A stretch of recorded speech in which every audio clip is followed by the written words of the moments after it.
Ang makatindig balahibong hula ni Perez Hindi kay Pangulong Bongbong Marcos at sa Pilipinas. Si Perez Hindi ay isang African prophetic voice na kilala sa matitinding pahayag tungkol sa mga bansa.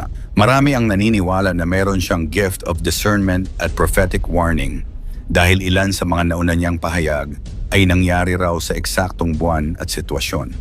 Sa kanyang pinakabagong mensahe, biglaan niyang ibinulalas ang mga nakita niya tungkol sa Pilipinas at kay Pangulong Bongbong Marcos. Mga pangyayaring aniya ay magsisimula pa lamang pagpasok ng 2026. Pang-10, ang nalalapit na pagbagsak sa kapangyarihan ni Pangulong Marcos.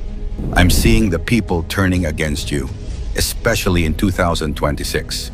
Ayon kay Hindi, darating ang panahon sa 2026 kung saan mismong mga Pilipino ay maaaring tumalikod at magalsa laban sa Pangulo. Aniya, may mga taong malapit kay Marcos na hindi niya alam na nagbabalak ng masama kabilang na ang tangkang pagpatay. Ito umano ang babalang dapat paghandaan ng Pangulo.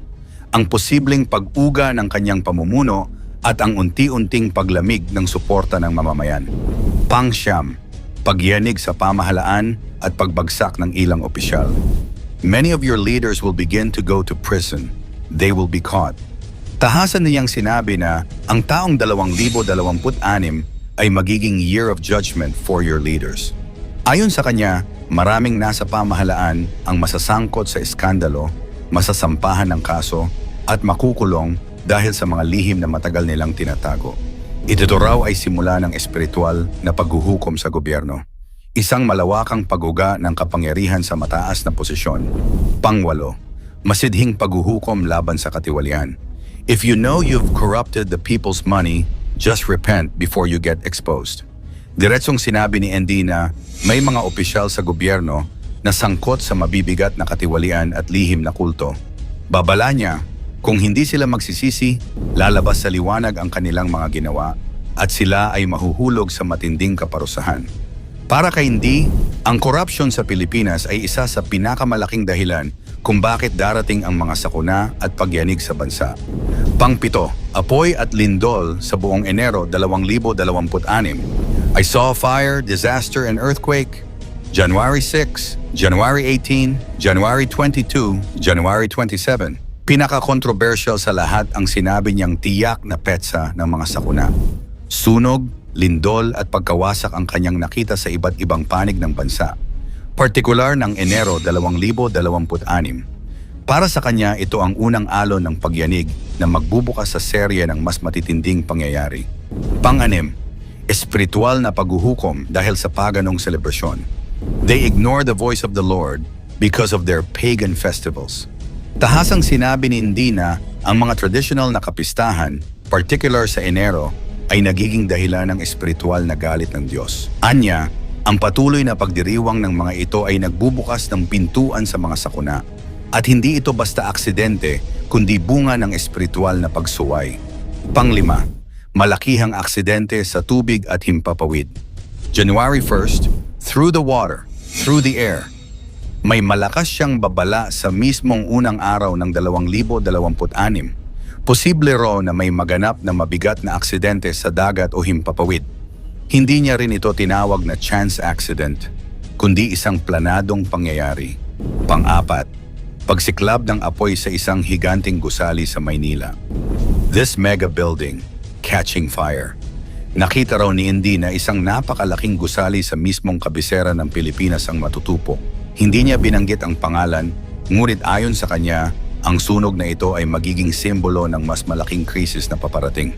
Pang-5, pag-usbong ng terorismo at pagdami ng taong dudukutin. I'm seeing some terrorist groups sponsored by some people in the corrupt government. Nakakita raw siya ng mga planadong pagdukot, karahasan, at aktibidad ng ilang grupong may kaugnayan sa terorismo. At ikinagulat ng marami ang sinabi niyang may mga nasa gobyerno ang nagbibigay umano ng suporta sa mga ito. Pang-6, 6 na bulkan at lindol na magnitude 7 to 8. 6 volcanoes and a lot of earthquakes. Para kay Indy, 2026 ay hindi lamang taon ng sunog, kundi ng serye ng pagputok ng bulkan at malalakas na lindol. Hindi ito maliit na pag-alog, kundi mga lindol na kayang magdulot ng pambansang kaguluhan. At ang ating number 1, taon ng pambansang hatol at panawagan ng pagsisisi. If you guys don't repent, those who don't repent will be removed. Ito raw ang pinakasentro ng kanyang mensahe. Ang 2026 ay Year of Judgment para sa Pilipinas. Kung hindi raw tutugon ang pamahalaan at ang sambayanan sa panawagan ng 3 araw na fasting at repentance, haharap ang bansa sa paghuhukom na hindi pa nararanasan. Ang nakakakilabot na hula ni Jay Costura sa Pilipinas sa taong 2026, sa paglapit ng 2026, muling umingay ang pangalan ni Jay Costura, isa sa pinakakilalang manghuhula sa Pilipinas. Marami na raw siyang prediction noon na tumama. Mga trahedya, issue sa bansa at pati mga pangyayaring ikinagulat ng publiko. At ngayon, naglabas siya ng 10 sa pinaka nakakatakot at pinaka controversial na hula para sa taong 2026. Pang-10. Taon ng pagbabagong kinahaharap ng bansa. Ito ang pinakasentro ng lahat ng hula ni Jay Costura. Sabi niya, ang 2026 ay taon ng matinding pag-uga para sa bansa. Sa pamumuno, ekonomiya, kabuhayan, pananampalataya, kabataan at mismong direksyon ng Pilipinas. Hindi raw ito katapusan, pero punto ng pagbabago. Ang linya niya na pinakatumatak. Ang Pilipinas ay hindi mawawasak, pero yayanigin muna bago itayo muli. Pang-9, paglaho ng isang kilalang artista. Ayon sa kanya, may isang napakasikat na artista o posibleng buong celebrity family ang biglang mawawala sa spotlight. Hindi sa dahil may issue, hindi burnout, hindi personal na problema, kundi dahil sa isang malalim na tawag na magtutulak sa kanila para iwan ang showbiz at mamuhay ng tahimik. At ang pananahimik nila ang magpapalakas ng mga haka-haka. Sabi niya, ang liwanag ng entablado ay pansamantala, pero ang kapayapaan ng loob walang kapalit. Pang-8, krimen at kawalan ng trabaho. Nakikita ni Jay na sa 2026, tataas ang krimen na konektado sa hirap ng ekonomiya. Maraming kabataan ang mahihirapang makahanap ng trabaho, mapapasabak sa illegal activities, magiging vulnerable sa scams at droga. Kahit probinsya, hindi ligtas. Ngunit sa gitna ng dilim, lilitaw daw ang mga grupo at volunteers na tutulong sa mga nawala ng pag-asa. Ayon sa kanya, sa hirap ng buhay doon nasusukat ang malasakit ng tao. Pang-7, digital na gulo at cyberwar. Ito ang isa sa pinakakinatakutan ng mga taga-subaybay niya. Sabi ni Costura, magkakaroon ng malawakang cyber chaos, pag-atake sa servers, data breach, pagkawala ng maraming accounts, pagkalat ng deepfakes, fake news na mas matindi pa sa dati, posible pang temporary shutdown ng ilang social media platforms. Ang tawag niya rito, ang kaguluhang hindi mo nakikita pero nararamdaman. Pang-6, bagong sakit, tahimik na mutation. Ayon kay Jay, isang bagong variant or mutation ng dating virus ang posibleng lumitaw. Tahimik, mabilis kumalat, at hindi agad napapansin.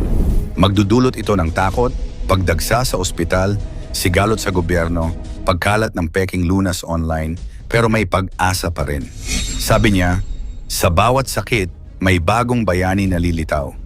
Pang-5, pagputok ng isang matagal ng tahimik na bulkan. Isa sa pinakamabigat na prediksyon. Isang bulkan na dekada ng tahimik ang biglang magpapasabog sa 2026. Dahil dito, malawakang paglikas, abo sa himpapawid, bawal lumabas, sira ang kabuhayan at epekto sa buong ekonomiya. Pero sabi ni Jay, pagkatapos ng apoy may bagong lupa na sisibol. Pang-4, mga bagyong sobrang lalakas. Ayon kay Costura, ang Visayas at Mindanao ay makakaranas ng sunod-sunod na bagyong napakalakas, kakaiba raw sa nakaraan. Magkakaroon ng malalim na pagbaha, isolated areas, pagkawala ng kuryente, mabigat na pinsala. Pero pagkatapos ng unos, lilitaw ang kabataan, volunteers at bagong leader na may malasakit. Pang-5, global recession na tatama sa Pilipinas.